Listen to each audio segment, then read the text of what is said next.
السلام علیکم viewers, drama serial جان نثار کی اپ کمنگ ایپیسوڈ میں آپ دیکھیں گے کہ کشمالہ جو کہ نوشیروان اور دعا کی شادی کے بعد جلی بھنی بیٹھی ہے، وہ اب اپنی یہ پوری کوشش کرے گی کہ ان دونوں میں تلخ کلامی کرائے، جس کی وجہ سے وہ دعا کو فون کرتی ہے اور اسے یہ بتاتی ہے کہ وہ ہی نوشیروان کی پہلی بیوی ہے، جبکہ دعا نوشیروان کی دوسری بیوی کہلائے گی۔ ڈرامے کے آغاز میں ہم دیکھیں گے کہ نوشیروان اور دعا اپنی نئی شادی شدہ زندگی میں بہت ہی خوش دکھائی دیں گے، جبکہ دعا بھی بار بار نوشیروان کا شکریہ ادا کرتے ہوئے یہ کہے گی کہ وہ اس کی بہت زیادہ شکر مند ہے کہ کس طرح اس نے اسے اس دلدل سے نکالا جس میں شاید جانتے بوجھتے دعا خود ہی چلی گئی تھی۔ وہیں دوسری طرف ہم دیکھیں گے کہ نوشیروان جعفر سے یہ کہتا ہے کہ آج تک اس نے اس کا کوئی بھی حکم نہیں ڈالا ہے، لیکن اب ایسا کیا ہو گیا ہے کہ اس کا کام ہو ہی نہیں پا رہا ہے۔ جعفر کی خاموشی دیکھ کر نوشیروان بھی سمجھ جاتا ہے کہ ضرور کوئی نہ کوئی بات ہے جو جعفر اس سے چھپا رہا ہے، اسی لیے جب جعفر اسے نہیں بتاتا تو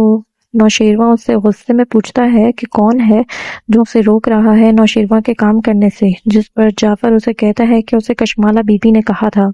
وہیں دوسری طرف کشمالہ جو کہ نوشیروان کے نکاح کے بعد خود بھی جلی ہوئی بیٹھی ہے،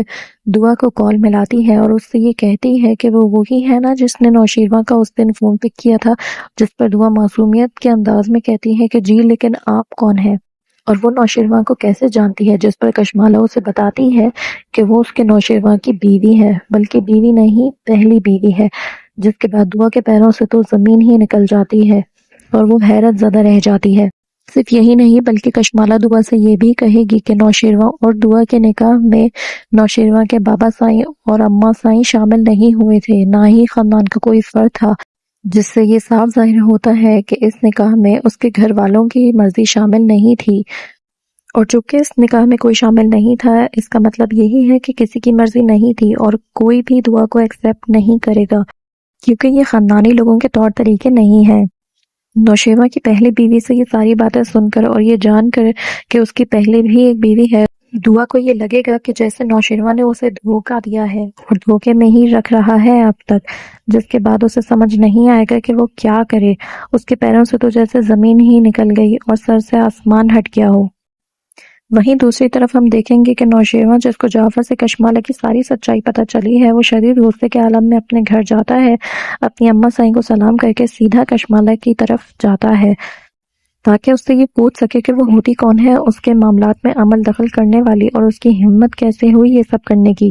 تو ویورز کیا ہوگا آگے؟ کیا دعا جس کو ایک عرصے کے بعد نئی خوشی ملی ہے، کیا اس کی خوشیوں کو نظر لگ جائے گی، یا وہ یہ ساری باتیں بھلا کر اب بھی نوشیروان پہ بھروسہ کرے گی؟ کیا نوشیروان دعا کو یہ یقین دلا پائے گا کہ وہ اس کے ساتھ مخلص ہے، اور کیا